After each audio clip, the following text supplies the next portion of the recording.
I found myself just turning through the pages like it was Harry Potter. I couldn't get enough of it, and I was like, whoa, this is a side of Steve Jobs that I know nothing about.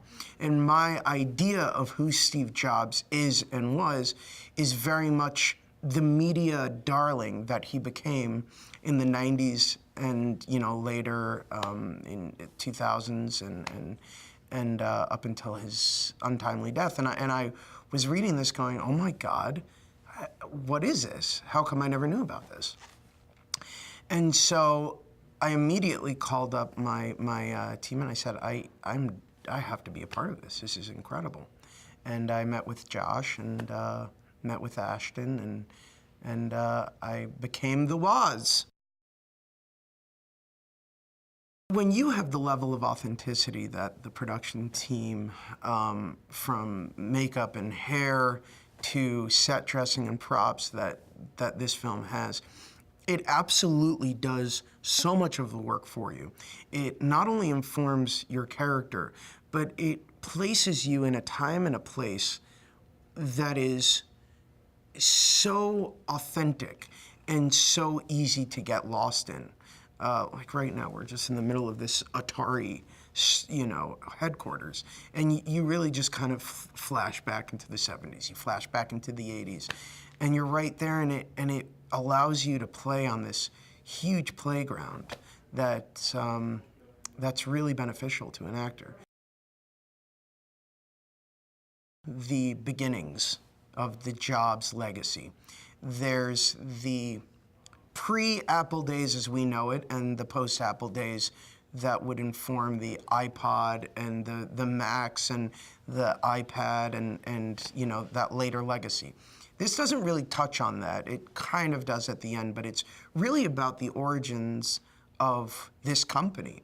And it's about these two guys, Steve Jobs and his friend Steve Wozniak, who came up with this concept of taking what was an otherwise archaic device, the computer.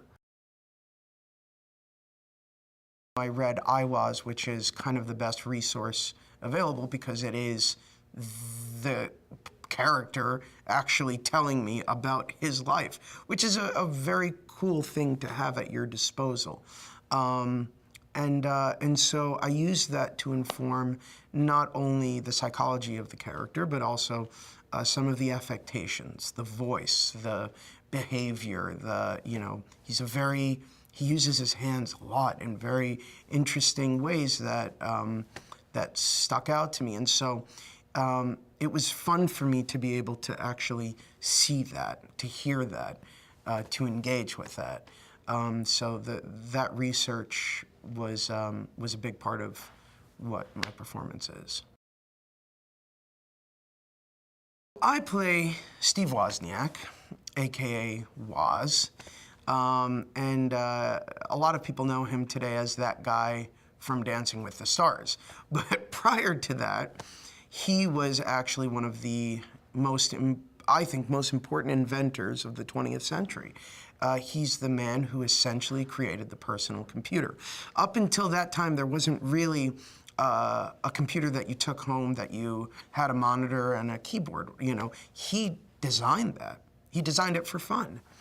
And so, the exploration of this character is about how he and Steve Jobs kind of helped each other and informed each other as to what would become this conglomerate.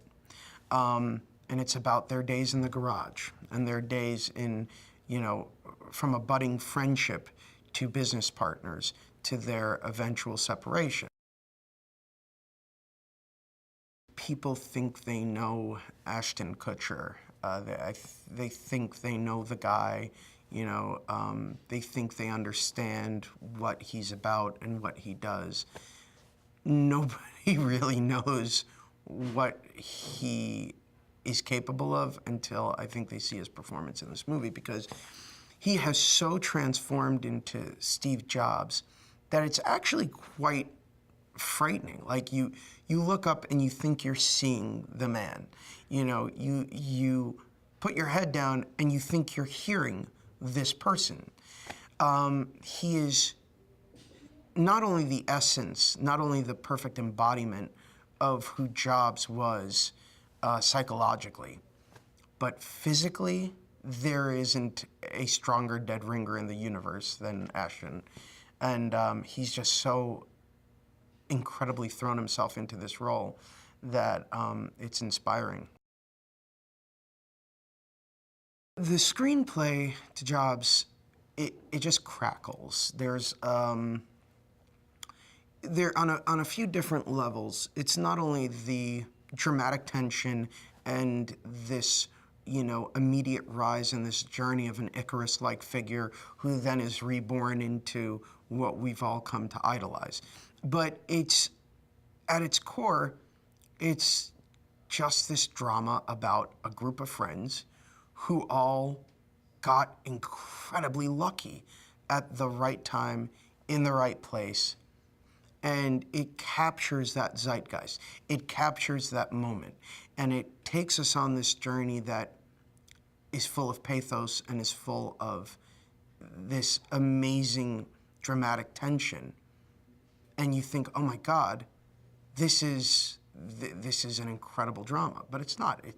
It's a real life story. It's an unbelievable story that is almost incredibly difficult to believe. And I think that that captures it in a way that is so honest and so alive.